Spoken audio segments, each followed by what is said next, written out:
الحمدللہ وحدہ والصلاة والسلام علی من لا نبی بعدہ۔ ایک اثر ہے، ایک روایت ہے، یا ساریۃ الجبل، کہ اے ساریہ پہاڑ کی طرف ہو جاؤ۔ یہ حضرت عمر رضی اللہ تعالی عنہ کا قول ہے، یہ اثر ہے۔ اس روایت کو امام بہقی نے اپنی کتاب دلائل النبوہ میں نقل کیا ہے عبداللہ ابن عمر سے، اور بھی کچھ محدثین ہیں جس نے اس کو نقل کیا ہے۔ روایت یہ ہے، عبداللہ ابن عمر رضی اللہ تعالی عنہما بیان فرماتے ہیں کہ حضرت عمر اپنے باپ کے بارے میں کہ ایک لشکر کو روانہ کیا اور اس لشکر کا سپہ سالار حضرت ساریہ کو بنایا۔ ایک مرتبہ حضرت عمر رضی اللہ تعالی عنہ جمعہ کے دن خطبہ دے رہے تھے، اور خطبہ کے درمیان ہی حضرت عمر اس طرح سے فرمانے لگے کہ یا ساریۃ الجبل۔ حضرت عمر مدینہ میں اور ساریہ کو دوسرے ملک میں بھیجے تھے، سپہ سالار بنا کر کے، لشکر کا سپہ سالار بنایا تھا ان کو۔ تو حضرت عمر خطبہ کے درمیان، خطبہ سے ہٹ کر کے بیچ میں یہ بات بولنے لگے کہ یا ساریۃ الجبل، کہ اے ساریہ پہاڑ کی طرف ہو جاؤ۔ اس لشکر کا ایک قاصد حضرت عمر رضی اللہ تعالی عنہ کے پاس آیا، تو حضرت عمر نے اس لشکر کے بارے میں حال احوال پوچھا کہ کیا حال ہے، کیسا رہا، نہیں رہا۔ تو اس قاصد نے یہ کہا کہ دشمن تو ہمیں شکست دینے والے تھے، لیکن وہاں ہمیں ایک آواز سنائی دی، یا ساریۃ الجبل، کہ اے ساریہ پہاڑ کی طرف ہو جاؤ۔ تو ہم لوگ پہاڑ کی طرف پیٹ کر لیے، جس کی وجہ سے کیا ہوا کہ ہم دشمن سے مقابلہ کیے، اور مقابلہ کے بعد ہم نے ان پر فتح یابی بھی حاصل کی، ہم نے انہیں شکست دیا۔ اس قاصد نے یہ بھی کہا کہ یہ آواز آپ کی تھی، حضرت عمر سے اس نے یہ فرمایا کہ یہ آواز آپ کی تھی۔ یہ جو روایت ہے، اس روایت کو لے کر کے بہت سارے لوگ غلط فہمی کے شکار ہیں۔ سب سے پہلی بات تو اس روایت کے سلسلے میں یہ جان لیں کہ یہ جو روایت ہے، جس کو امام بہقی نے اپنی کتاب میں،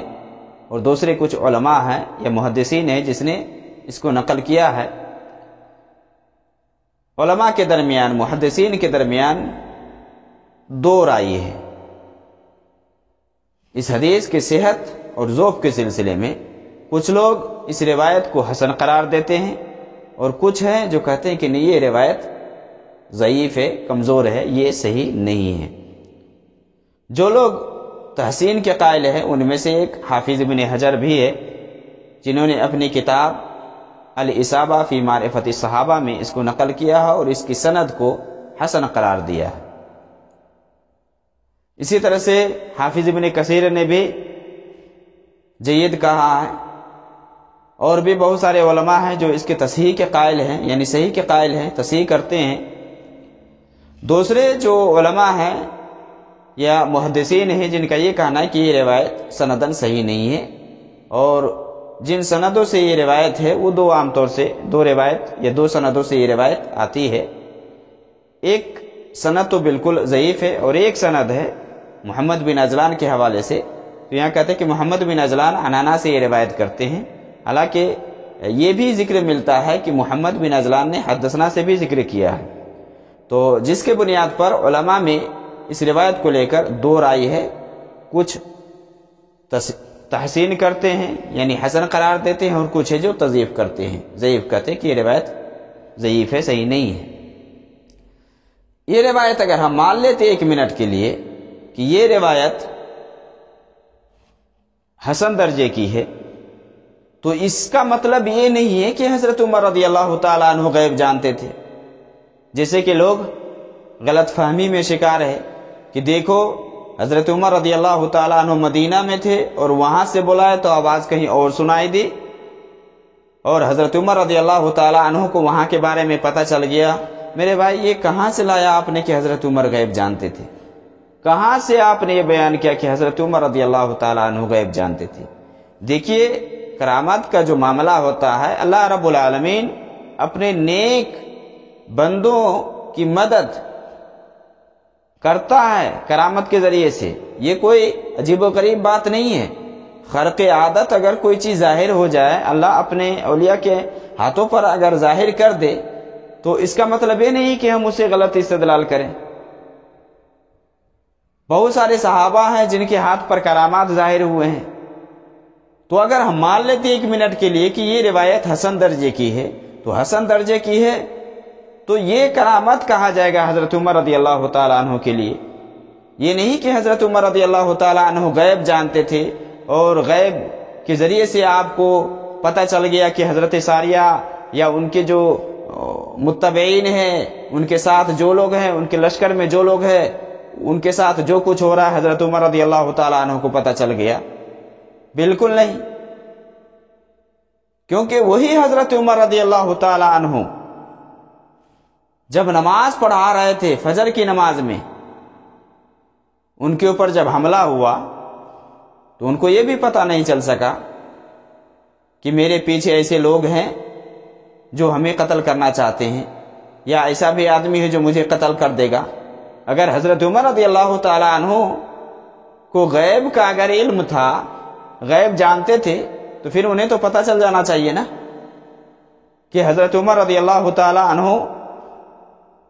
کو قتل کرنے کے لیے کوئی آدمی آیا ہے۔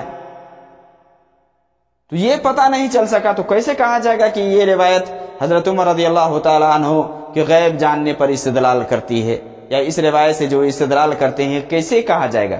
یہ بھائی درست بات نہیں ہے۔ ویسے محدثین نے اس روایت کی تضعیف کی ہے، کچھ ہے جس نے اس کی تحسین کی ہے، تو تحسین اگر ہم مان لیتے ہیں کہ تحسین حسن درجے کی روایت ہے تو ٹھیک ہے، حسن درجے کی ہے، تو یہ کہا جائے گا کہ یہ حضرت عمر رضی اللہ تعالی عنہ کے لیے ایک کرامت تھا اللہ کی طرف سے، اور اللہ رب العالمین اپنے نیک بندوں کی تائید کرتا ہے اس طرح سے عجیب و غریب چیز ظاہر کر کے،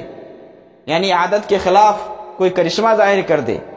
کوئی اس طرح کی بات ہو جائے کسی نیک اور متقی کے ہاتھ پر، تو اس کو کرامت کہا جاتا ہے۔ یہی چیز اگر کسی انبیاء کے ہاتھ پر ظاہر ہو تو اس کو معجزہ کہا جاتا ہے۔ تو اس روایت کے سلسلے میں لوگوں کو غلط فہمی